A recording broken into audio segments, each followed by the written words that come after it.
माझ्या सगळ्या मैत्रिणींना शुभ सकाळ. मी आणि अश्विनी मॅडम तयार झालेलो आहोत आणि मी आज अश्विनी मॅडमचीच टिकली लावली आहे. थोडासा लुक पण वेगळा केलेला आहे कारण अश्विनी मॅडमने मला सांगितलं होतं.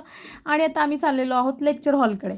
तर आता सोबतच चाललो आहे अश्विनी मॅडम आणि मी. आणि जाताना इतकं सुंदर एक घराच्या बाहेर ना असं हिरवळ केलं होतं त्यांनी डेकोरेशन. हे बघा वेली वगैरे किती छान गेटच्या इथून खाली सोडलेले आहेत.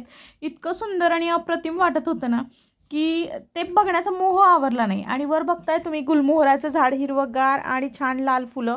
अशा कडक उन्हात सुद्धा असं दिलासा देणारं एकच झाड एकच ठिकाण म्हणजे गुलमोहर. ते नाव ऐकलं तरी खूप छान वाटतं. आणि त्याच्याच बरोबर वर जेवढं ते छान आहे झाड तेवढंच त्याच्या खाली सडा असतो त्याच्या लाल फुलांचा, तोही पाहायला खूप भारी वाटतं. आणि इतकं अप्रतिम आणि छान की पाहतच राहावं असं ते सुंदर तिथलं दृश्य होतं. ते घर आणि तिथलं हिरवळीचं जे डेकोरेशन त्यांनी केलं होतं. आणि इथून मग आम्ही लेक्चर करून महाद्वार रोडला गेलो.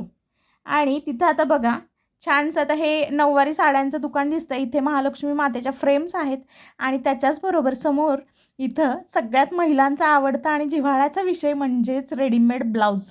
आणि याच्यामध्ये पण वेल्वेटचे आलेले आहेत, साधे आहेत. इथं वैदेही मॅडम आणि अश्विनी मॅडम अर्थातच ते पाहण्यात गुंग आहेत की कोणता घ्यावा की काय करावं, कोणता कलर पाहावा, डिझाईन कशी आहे, कापड कसं आहे. तर याबद्दल त्यांचं बराच वेळ तिथं काहीतरी चर्चा सुरू होती. इथून पुढे आम्ही या ज्वेलरीच्या दुकानात गेलो. इथे कोणतीही वस्तू घ्या 100 रुपयाला, इमिटेशन ज्वेलरी. ज्यांना कोणाला फक्त एका इव्हेंटसाठी छोट्याशा कार्यक्रमासाठी लागणार असेल तर त्यांनी 100 रुपये खर्च करायला काहीच हरकत नाही. आणि इथे खूप व्हरायटी होत्या, अगदी कोल्हापुरी साज, मोत्याचे दागिने. आणि इथंच मी माझ्या शौर्यासाठी सुद्धा कंबरपट्टासुद्धा घेतलेला आहे, तिला छान दिसेल जेव्हा तिच्या स्कूलमध्ये काही फंक्शन असेल त्यावेळी म्हणून. आणि इकडे आम्ही पुढे आलो तर पाहतोय तर हा दादा पाहताय तुम्ही किती पटपट उत्तप्पे करतोय. म्हणजे मी पाहतच राहिले. घरात आपल्याला बनवायला एक उत्तप्प्याला किती वेळ जातो आणि मग ते परफेक्ट शेप आणि हे यायला. आणि त्याने असं हात सराईतपणे फिरवला. खरं तर मी आणि वैदेही मॅडमनी इथे दिलेली आहे पाणीपुरीची ऑर्डर आणि ती तयार होईपर्यंत हे माझे उद्योग चालू आहेत. तोपर्यंत आम्ही दिलेली ऑर्डर तयार झाली आणि त्या दादांनी आवाज दिला. मग वैदेही मॅडम तिकडे आणि त्यांनी घेतलेली आहे ती प्लेट, आमची पाणीपुरीची प्लेट ताब्यात. आता हे दादांनी बनवून तयार केलेलं आहे. वैदेही मॅडम रेडी आहेत आणि त्यांनी घेतलेले आहेत. तुम्ही सगळ्याजणी या आणि आपण सगळ्या मिळून मस्तपैकी पाणीपुरी खाऊयात. आता तिथं मी आणि वैदेही मॅडम पाणीपुरी खातोय आणि अश्विनी मॅडम काहीतरी जोक करतात, त्याच्यामुळे आम्हाला हसू आवरत नाही आहे. आणि मग आमचं सुरू आहे खायचंही आणि हसायचंही, सोबतच मज्जाही सुरू आहे. आणि त्याचबरोबर इकडून पूजा मॅडमचंही काहीतरी मिमिक्री सुरू आहे, त्याच्यामुळे आम्ही हसत होतो. आणि वैदेही मॅडमना अश्विनी मॅडमने विचारली टेस्ट कशी आहे, तर त्या छान आहेत आणि तुम्ही खा असं त्यांचं सुरू आहे. आणि तिथून पुढं आमची विंडो शॉपिंग कंटिन्यू सुरूच आहे. पुढे आपला मंडप परिसर आणि महाद्वार रोड अगदी छान सगळा पिंजून काढलेला आहे. चालत रस्त्यावर आपण पाहतोय वेगवेगळ्या प्रकारचे स्टॉल आहेत. इथे हळद कुंकू, देवीची भरायची ओटी, त्याचबरोबर कमळाची फुलं, त्याची कमळाच्या कळ्या, हार आहेत, गुलाबाची फुलं, जास्वंदीची फुलं, वेगवेगळ्या प्रकारची फुलं, सगळेच रंग असं आहे. तिथं वेगवेगळे धागे आहेत. इथं चिरमुऱ्याचा प्रसादाचा पुडा आहे. आता हारांमध्ये पण पांढरा, लाल, पिवळा, त्याच्यात पण खूप सारे व्हरायटीज आहेत. रुद्राक्षाच्या माळा दिसत आहेत, कवड्यांच्या माळा दिसत आहेत. म्हणजे हर एक प्रकारचे देव आहेत, त्या देवांचे साचे आहेत, हार बघताय आपण. आणि मला जी गोष्ट इथे जाणवली ती आमच्या इकडे फार कमी आहे सातारच्या भागात, ते म्हणजे महालक्ष्मीचे मुखवटे इतके सुंदर आहेत. त्यांचे तयार जे वस्त्र आहेत तेही खूप सुंदर आहेत. साड्या आपण मार्गशीर्ष महिन्यामध्ये जे वापरतो ते इथून घ्यायला खरं काहीच हरकत नाही. खूप सुंदर आणि वेगवेगळ्या साच्यांमध्ये बनवलेले मुखवटे आहेत.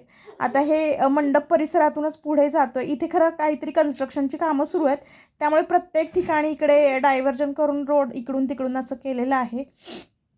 आणि हे बघा, हे महालक्ष्मीला वाहायची वेणी, किती प्रसन्न गुलाबाचं फूल आहे आणि छान असं कळ्यांमध्ये ते विणलेलं आहे, किती सुंदर वाटतंय.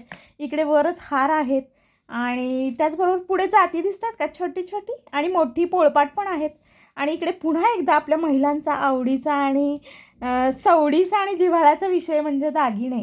पैंजणापासून रिंगाणपासून ते गळ्यातले हर एक प्रकारचे दागिने आहेत, ज्याचं वर्णन करावं तेवढंच कमी आहे. आणि इथे आपल्या पूजा मॅडम काहीतरी म्हणणार आहेत तुम्हाला सगळ्यांनाच. त्या काय म्हणतात हे आपण जरा ऐकून घेऊया. हे बॅग कोल्हापूर मंदिराजवळ कोल्हापूर जिल्ह्यामध्ये आपल्या अंबाबाईच्या मंदिराजवळ उत्तर दिशेला हे बॅगचं दुकान आहे. खूप छान आहे. तुम्हाला आवडलं तर आवर्जून इथं या. आणि तर अशा प्रकारे पूजा मॅडम आणि अश्विनी मॅडमने आपल्याला सांगितलं. इथे वेगवेगळे साचे दिसत आहेत, मोदकाचे, करंजीचे आणि बरेच काही वस्त्रही दिसत आहेत देवाची. आणि त्यात कलर बघा किती छान आहेत. देवीच्या साड्यांचे कलर पण खूप सुंदर आहेत. मोरपंखी, लाल, आंबा कलर. इकडे सगळे कडे, अंगठ्या ते सेक्शन आहे. आणि त्याचबरोबर इकडे पुढेही अजून बरंचसं काही शॉपिंग आहे. हर एक प्रकारचं आहे की डोळे दिपून जातील इतकं ते छान आहे तिथे सगळंच. आणि इकडे आता मंदिराच्या परिसरात आहोत. तर इकडे आता छानसं नारळ, देवीची ओटी भरायचं साहित्य आणि याच बाजूला इकडे बघा पुन्हा एकदा ज्वेलरी. आणि याच बाजूला थोडं पुढे गेलं ना की आम्हाला एक स्पेशल बांगड्यांचं दुकान तिथं भेटलेलं आहे पाहायला. इतक्या सुंदर अप्रतिम बांगड्या आहेत. हे बघा की रंग त्याचे संगत बघा किंवा इतके कॉम्बिनेशन्स आहेत आणि खूप छान आहेत. म्हणजे कोणीही गेलं ना की तिथं आवडणार म्हणजे आवडणारच बांगड्या. कोणी घालत नसेल तरी त्याला घेण्याचा मोह काही आवरणार नाही अशा या बांगड्यांच्या रंगसंगती, कलर आणि छान कॉम्बिनेशन्स आहेत. तर महाद्वार रोडला फिरून खूप छान वाटलं. आणि जाताना थोडंसं चटकमटक म्हणून आम्ही इथे खारे शेंगदाणे आणि आपले मक्याच्या कणसाचे दाणे ह्याचं खाल्लेलं आहे. जाताना हे मंदिराचा कळस खूप सुंदर दिसत होता. तर अशा प्रकारे आजचा दिवस संपलेला आहे. भेटूया पुढच्या ब्लॉगमध्ये. बाय.